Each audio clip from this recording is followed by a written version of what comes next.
क्या इस्राएली प्रधानमंत्री Benjamin Netanyahu की गिरफ्तारी की उल्टी गिनती शुरू हो गई है? इस्राएली प्रधानमंत्री बेंजामिन नेतन्याहू को मिला है करारा झटका। अंतर्राष्ट्रीय क्रिमिनल कोर्ट ने उन्हें बचाने से साफ तौर पर मना कर दिया है। कहने का अर्थ साफ है, कई ऐसे देश हैं जहां नेतन्याहू कदम रखेंगे और उन्हें तुरंत गिरफ्तार कर लिया जाएगा। और बात वहां नहीं रुकती है, समानांतर तौर पर उनके अपने देश में भ्रष्टाचार को लेकर जो कार्रवाई है वो बदस्तूर जारी है। यानी कि ऐसे दो मोर्चे हैं जहां पर नेतन्याहू को गिरफ्तार किया जा सकता है। मगर उनके लिए जो बुरी खबर आ रही है वो आ रही है इंटरनेशनल क्रिमिनल कोर्ट ने, जिसने उन्हें बचाने से मना कर दिया है।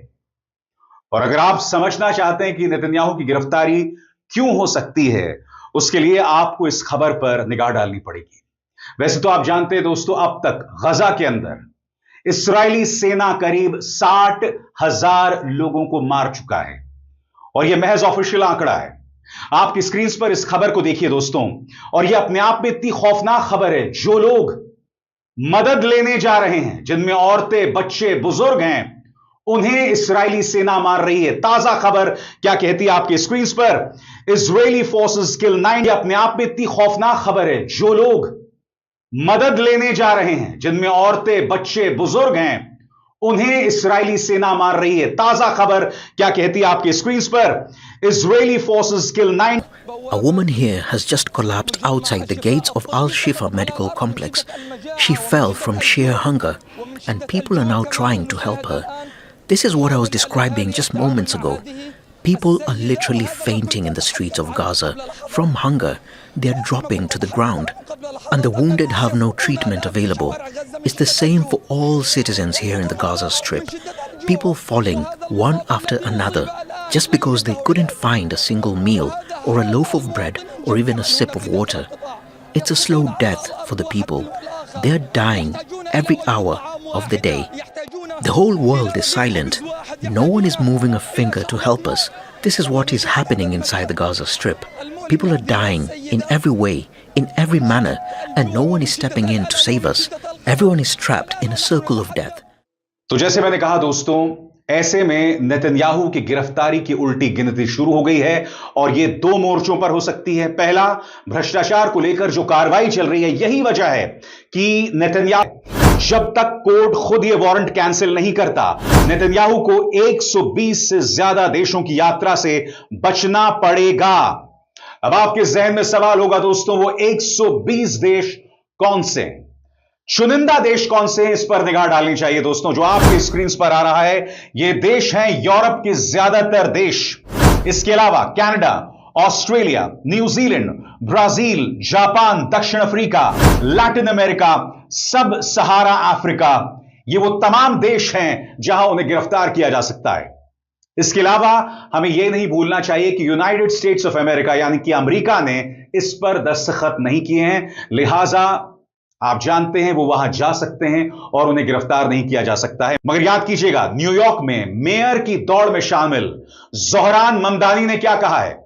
ज़ोहरान ममदानी ने कहा है कि जब मैं मेयर बन जाऊंगा और अगर नेतन्याहू ने न्यूयॉर्क में कदम रखा तो मैं उसे गिरफ्तार कर सकता हूं। सवाल यह दोस्तों कि क्या ट्रंप उन्हें बचा सकते हैं? क्योंकि हमें नहीं भूलना चाहिए कि ट्रंप ने हाल ही में इस्राएल के अंदर नेतन्याहू के खिलाफ जो भ्रष्टाचार को लेकर कार्रवाई चल रही है, उसके बारे में अपना बयान दिया था। उन्होंने कहा था कि इस कार्रवाई को खत्म करना चाहिए। यह एक किस्म का विच हंट है नेतन्याहू के खिलाफ।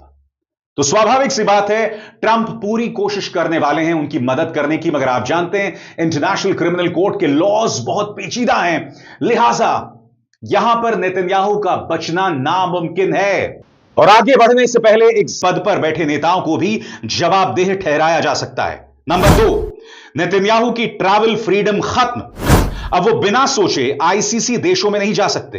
किसी मीटिंग, समिट, विदेश यात्रा में गिरफ्तारी का खतरा रहेगा। नंबर 3, इस्राएल पर कूटनीतिक दबाव। इस्राएल की गजा में कार्रवाई अब और भी इंटरनेशनल स्क्रूटनी में आ गई है। जो देश इस्राएल के करीब हैं, उन्हें अब कानून और डिप्लोमेसी के बीच फैसला लेना पड़ेगा। आईसीसी की ताकत और बहस, यह फैसला आईसीसी की साख को बढ़ाता है, लेकिन साथ ही सवाल भी उठते हैं कि क्या इतने बड़े नेताओं को सच में गिरफ्तार किया जा सकता है? जी हां, क्या इतने बड़े नेता को गिरफ्तार किया जा सकता है? क्योंकि कुछ देर पहले मैंने आपसे कहा कि अब तक किसी वेस्टर्न डेमोक्रेसी के नेता को, पश्चिमी यूरोप के या पश्चिमी देश के किसी नेता को गिरफ्तार नहीं किया गया है।